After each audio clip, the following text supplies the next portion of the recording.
Hey y'all, how's it going? It is time to talk about episode 5 of Obi-Wan Kenobi, and I'm starting off really excited, but it's kind of hard for me because I actually am feeling conflicted about today's episode, only because I've been looking on Twitter and it seems like a lot of people are really on board with this episode, and even the people who were critics of episode 4 are like, oh my gosh, this one was so much better, and I'm sitting here like, I still have a couple of thoughts. I will say my initial impression after watching this was I still was not overly impressed with the episode. I'm sorry. There were a lot of interesting things. There were a lot of fun things that they did with this, but I don't know. I feel like my problem might be, since I was disappointed with the last 2 episodes, kind of coming in with that foundation, kind of already expecting not much, might have had me frame this episode as kind of looking for the bad stuff. But I mean, even just thinking about something like Miss Marvel, where I came with low expectations and I was pleasantly surprised, does show that, you know, even if I come in one way, I might not feel the same by the end of the episode. But for this, yeah, I was still just kind of like, I don't know. It still was lacking something for me. You know, to me, something like one very specific thing that didn't work in this episode was the fact that the setting was really stagnant. There wasn't a lot of action going between place and place and place, and I don't know why. I don't know why this really stuck out to me in this episode, but in particular, I really don't like bottle episodes or whatever you call it. Kind of like when you have sitcoms or things like that where it just takes place in one I don't know, that just always irks me. Maybe it's like, you know, I need to see something else, I need to see something new. But the fact, you know, in this we really got maybe 3-4 scenes total. So we've got Vader in a ship, we've got the bunker inside and out, and we've got the duel between Obi-Wan Kenobi and Anakin, and then as well we also kind of have at the end there on the escape ship, and there's some Tatooine stuff, but for the majority it's the bunker and it's the fighting scene back on Coruscant or wherever they're at. And in particular, there's something also about the set outside of the bunker. I was in disbelief. I was like, did they cut the budget this week with the set? Because it looked like something from 1960s Star Trek. I was like, there's something about this that just doesn't, it feels a little cheap. It felt a little off. And I really have not felt that before in all of, at least, you know, between like Star Wars television, between Mandalorian, between Book of Boba Fett, and even the series. And I was listening to fandom talk about kind of, you know, maybe they were also kind of like, you know, either something felt rushed or maybe they ran out of time, or, you know, they didn't have a lot of budget.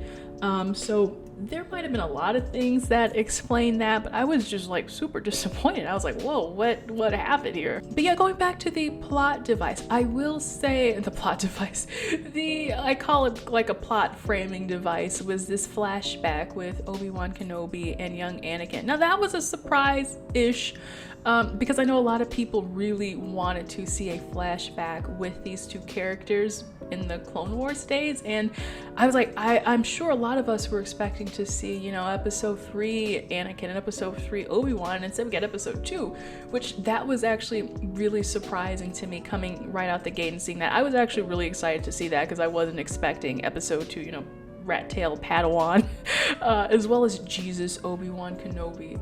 Oh my goodness, what a marvelous look. So I am glad that they used that, kind of like him in his younger-ish days as a Padawan, and I do like how they cut in between the duel to show how Anakin is still unexperienced, how he still has a lot to learn, how Obi-Wan can still best him, and, you know, just using that as a foreshadowing device to foretell what's to come next in this episode. Now, I did think that meant when Obi-Wan bested him in the flashback, it would show how he's going to best him in this episode.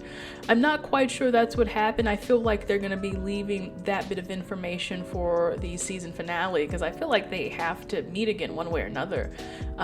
Who knows if this is going to come down to another duel, you know, the duel of the century, the rematch of the century. It might not be with weapons. It might be, you know, with the mind or through emotion, through an emotional appeal or something like that. Like, Vader is so in his, hot-headedness and always looking for the victory and looking after his pride, that there might be something that he misses when, that Obi-Wan sees the opening and he's gonna get it. So I'm hoping that they use that scene in that way to foreshadow something about the finale. I will give them some props for that if it turns out kind of spectacular in that way, because I think we all, for the most part, a lot of us enjoyed seeing that flashback. I wasn't as emotionally not conflicted, but like emotionally damaged over seeing these flashbacks as I thought I'd be like, oh my gosh. I know a lot of y'all on Twitter have been like, I need a vacation day or something. I'm just like, that was nice, it didn't affect me as extremely as some others have.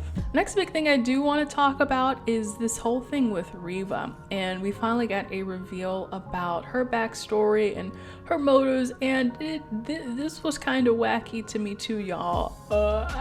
How do I even dissect this? So on one instance, her story makes sense. Like, we knew, she was a Jedi Padawan. She was a youngling back at the academy. We kind of knew that was her story growing up as a Jedi in training.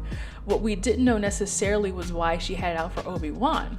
Well, turns out she didn't actually have it out against Obi-Wan personally. She had it out against Anakin because she was among the younglings that were kind of, slaughtered, right at the Jedi Temple, except for she survived. She survived the attack from Anakin, so looks like she'll be surviving 2 lightsaber attacks from Anakin. Good for her. But the whole logic or the flow of her plan to me just didn't make sense. And I have to look at my notes because I wrote it down because it makes more, the more I try to think about it, the less it makes sense. So she was playing a long game, right? She joined the Inquisitors, which she was probably forced to do anyway, she'd probably die. So okay, then she's like, oh, this is an excellent scheme for me to kill Vader. But the thing is, even though she's already an Inquisitor, right, she wouldn't have to do much else to get Vader's attention, because we see that she can pretty much have, just schedule a Zoom meeting with him and he'll be there. So the big question is, why Obi-Wan Kenobi? Why steal Leia to fish out Obi-Wan Kenobi? And why use Kenobi as bait to fish out Vader, again, if she had pretty good access to Vader all along? To me, that just doesn't make sense. It doesn't add up. She did mention one thing about, why didn't you stop him when he was your Padawan, right? You two were close. You should have done something about it. It's like, okay, but you're going to put all of all of his blame on Obi-Wan? Like, that's not a great line of thinking. It's in the same vein of trying to interrogate a child for information that she doesn't have. So that just, it was like, it was one of those moments like, okay, I'm glad that we got this reveal, but it just didn't feel satisfying because her whole plan just didn't make sense. And now that also begs the other question of, is she like really on the dark side? Is she still on this path? Like, yeah, technically she is motivated by revenge, right? Jedi don't seek revenge. The Sith definitely do. But at the same time, what is her motivation to stay on the dark side? Like, if we think about Tala, right, who was recruited by the Empire, and then she said she found out what happened to them, and she was like, oh, they were killing Force-sensitive people, and I didn't like that. So she, renounced them and is using, or was, RIP in peace, was using her abilities or her clearance for good. On the other hand, we have Riva, who is trying to get back at Anakin, but does she have any other reason to be on the dark side? Like, is she just going along with it because it's fun? Does it pay the bills? Like, if she killed Vader, what would happen? Would she be power hungry in that sense? Or I really don't know what is going on with her character. So it feels like there's a lot of holes going on there, and perhaps what she does next will kind of dictate what her motivation and what her path is. I'm gonna jump to that in one section, but first I also want to talk about, I low-key felt kind of bad for Riva when she was getting her fight on with Darth Vader. I rewatched that scene. It was pretty cool. I didn't enjoy it the first time for some reason, but I thought it was pretty cool the second time, except for the fact where she's like a child, doing flips around his leg, and he's like, where is she? That was kind of weird, but otherwise I thought that was cool, him using the Force to stop her, and then they've got the dual-bladed lightsaber in his fist. So that was kind of cool, but it did feel like when he brought back the real Grand Inquisitor, who we knew had to be alive because of Rebels, and then, you know, they start laughing her and mocking her, it's like, oh, well, you know, I do feel kind of bad that it's like in those teen movies where the nerd, why am I getting so many spam messages to my phone number? Great. Anyway, when the nerd gets this like a little light of popularity, like they're being led on by the popular kids, and then they realize it's just one big prank, and it's like, oh. So yeah, who knows now? What is Riva gonna do? Because based on kind of the end, it looks, we've got this focus on Luke now. And Riva found a message about Bail Organa being like, hey, do you need me to go to Tatooine and have Owen look after Luke if we know Vader's after you and blah, blah, blah.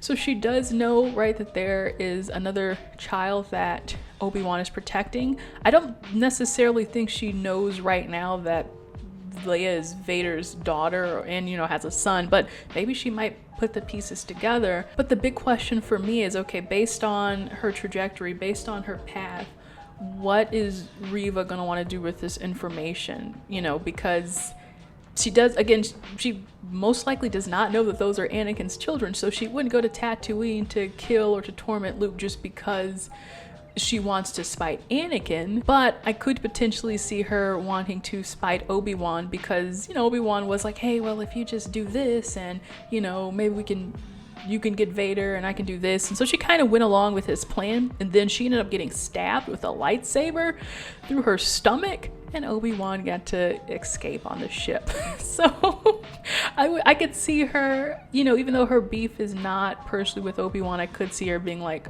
well, I hate you for that.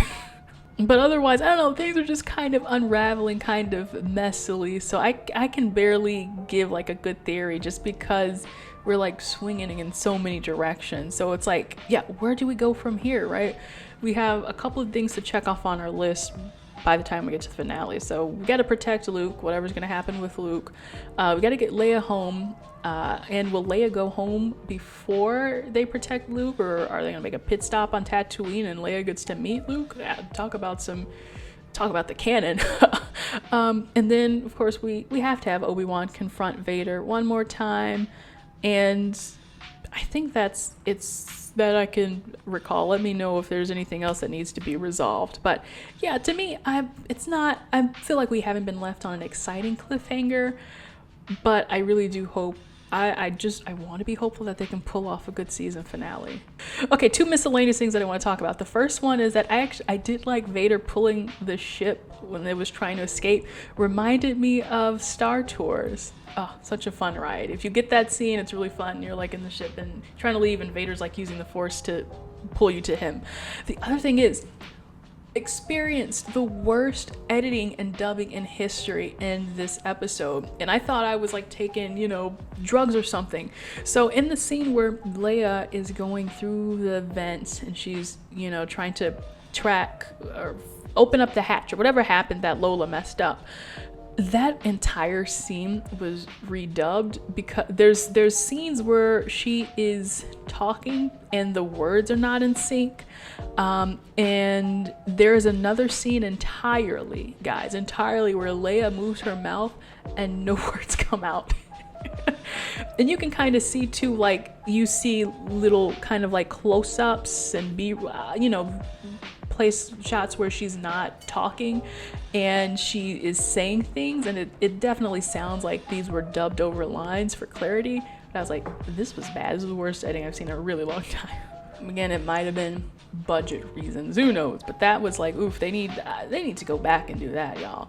But anyway, I'm gonna leave it here. Let me know, friends, what you thought about episode 5. Like, if you loved it, I really want to hear about what you loved about this episode. And again, that's why I like having these conversations, because, you know, we have contrasting opinions, we have same opinions, so I just like to hear what other people thought and how they interpreted these scenes and the characters' actions and where it's gonna go. So let me know, and in the meantime, check out my Miss Marvel review series series. Since Obi-Wan's gonna be ending next week, the Miss Marvel will continue on once that's over. So that's been fun. I've had fun reviewing that. And next week, who knows when the finale review will come out, because I will be literally at Galaxy's Edge on the day that the finale drops. So Galaxy's Edge, West Town Disneyland, I'm really excited for that, but I do not quite know when I will get the chance to review that. So just look out for it soonish next week. It'll come, don't worry.